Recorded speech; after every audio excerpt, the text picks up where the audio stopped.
My name is Brooklyn Bain, and the title of my speech is Young Kids in Sports, Should There Be a Limit to How Much Young Athletes Train?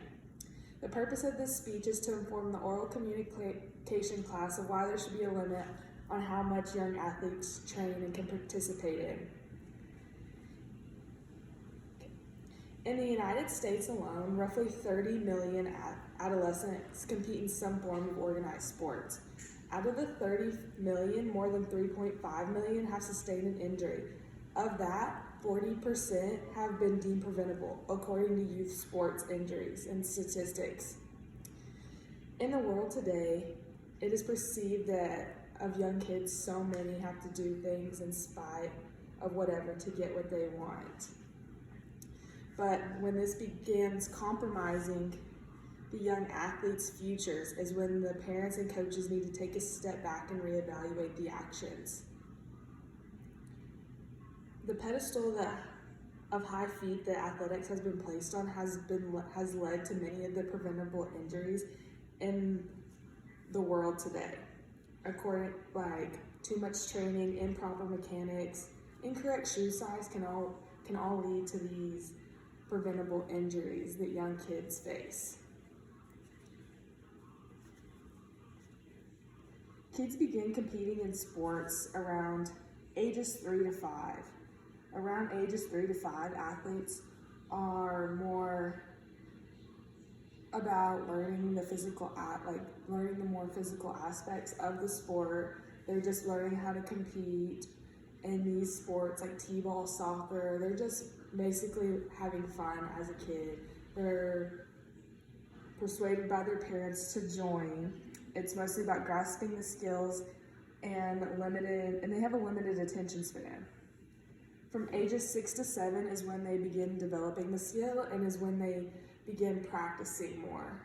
And whenever they begin practicing more is because they have a larger attention span. And whenever they have a larger attention span, they are practicing for longer hours, which can lead to more injuries that could possibly be preventable.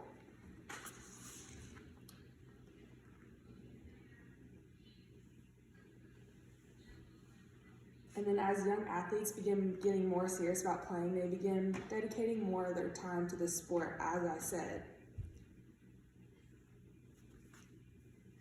Because of the more time that they are dedicating to the sport is when overtraining happens. And this begins interfering with school and social life. And at a young age, that is very crucial because kids are learning how to develop those social skills, communicate with kids. And then their grades start falling when they begin dedicating all this time to the sports.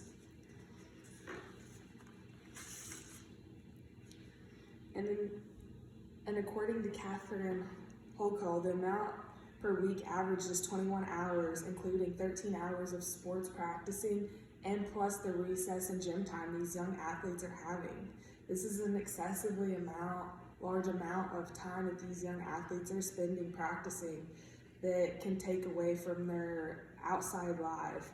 And whenever this becomes so intense and is taking away from other outside opportunities is when these injuries begin to occur.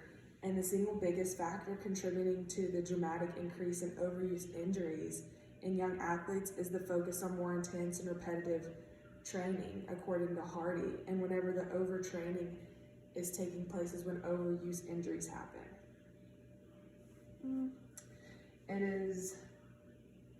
These overuse injuries can also go from joint injuries and then stress fractures.